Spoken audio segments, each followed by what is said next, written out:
जय हिंद साथियों, मैं अपने इस वीडियो में आपका पुनः स्वागत करता हूं। दोस्तों, आज के इस वीडियो में हम लोग बात करेंगे आवेशन की विधियां।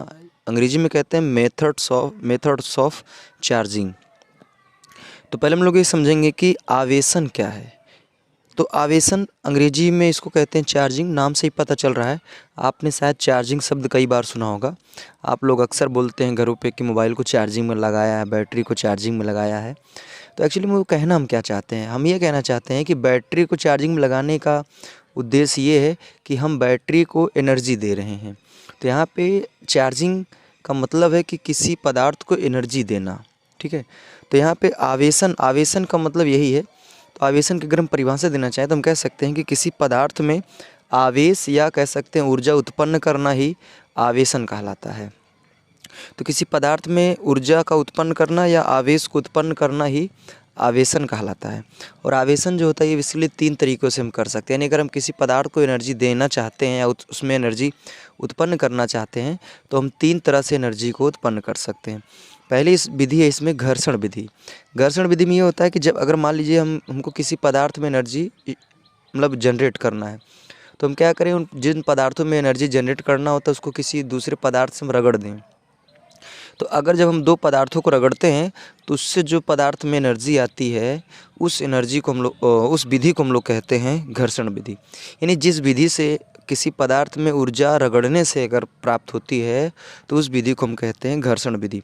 इसका सबसे अच्छा एग्जाम्पल आप कभी ने नोटिस किया होगा कि जब आप बालों में तेल ना लगाइए और बाल मतलब सूखा रहे और उस पर अगर आप कंघी को फेरिए तो आप ऐसा देखेंगे मतलब देखते हैं कि कंघी और बाल जब आपस में रगड़ खाते हैं तो दोनों के अंदर एक एनर्जी आ जाती है। फिर उसके बाद हम ये देखते हैं कि जब हम उस कंघी को बालों के संपर्क में ले जाते हैं तो वो बाल ऑटोमेटिक उस कंघी की ओर खींचने लगता है, यानी उसकी ओर आकर्षित होने लगता है। तो यहाँ पे जो बाल और कंघी एक दूसरे की ओर अट्रैक्ट हो रहे हैं, ये घर्षण विधि के द्वारा इसमें एनर्जी उत्पन्न हुई। दूसरा विधि जो है वो है चालन विधि। चालन विधि इसमें क्या होता है कि जब हम आवेशित पदार्थ को अनावेशित पदार्थ से स्पर्श कराते हैं यानी उसके संपर्क में लाते हैं, तब क्या होता है कि जो आवेशित पदार्थ में जो ऊर्जा होती है वो अनावेशित पदार्थ में चली जाती है।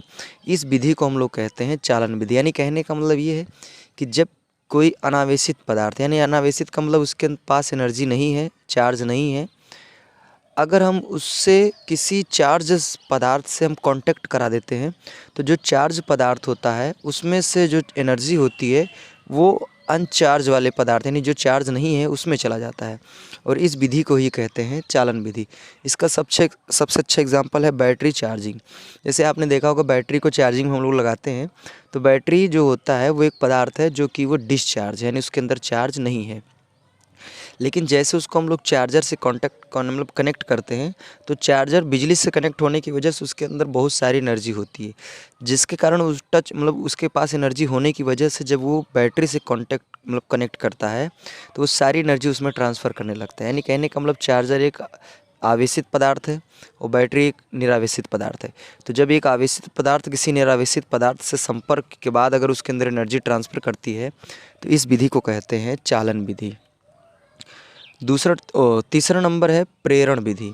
तो प्रेरण देखिए, चालन विधि में क्या था कि अगर कोई आवेशित पदार्थ है जब वो किसी अनावेशित पदार्थ को स्पर्श करके उसके अंदर एनर्जी भेजता था तो इस विधि को हम लोग कहते हैं चालन विधि।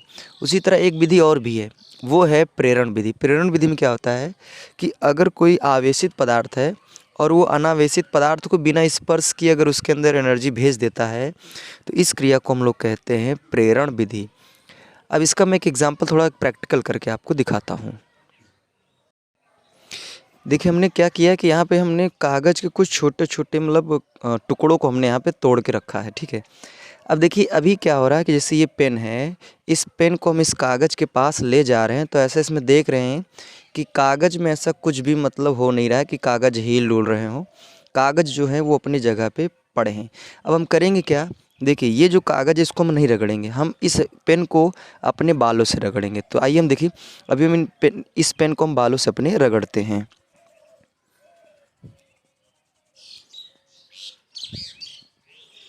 देखिए हम अपने क्या किया, पेन को बालों से रगड़ दिया। अब देखिए इस कागज़ के पास ले चलते हैं, देखिएगा ये देखिए ये कागज़ देख पा रहे होंगे आप। ठीक है, अगर कम दिख रहा होगा तो एक बार फिर से प्रयास करते हैं।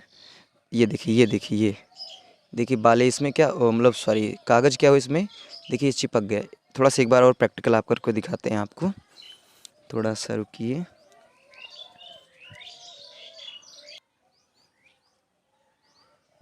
ये देखिए, ये देखिए बहुत से कागज़ यहाँ पे क्या हो रहे हैं, आकर्षित हो रहे हैं। ये देखिए, ये आप देख पा रहे होंगे, ठीक है। बहुत से कागज़ इसमें क्या हुए, आकर्षित। तो एक चीज़ यहाँ पे आपको ये नहीं समझ में आया होगा कि कि जब इस पेन को मतलब बालों से नहीं रगड़ा तब इसमें स्पर्श कराया कागज़ में, तो मतलब कोई कागज़ स्पर्श नहीं हुआ।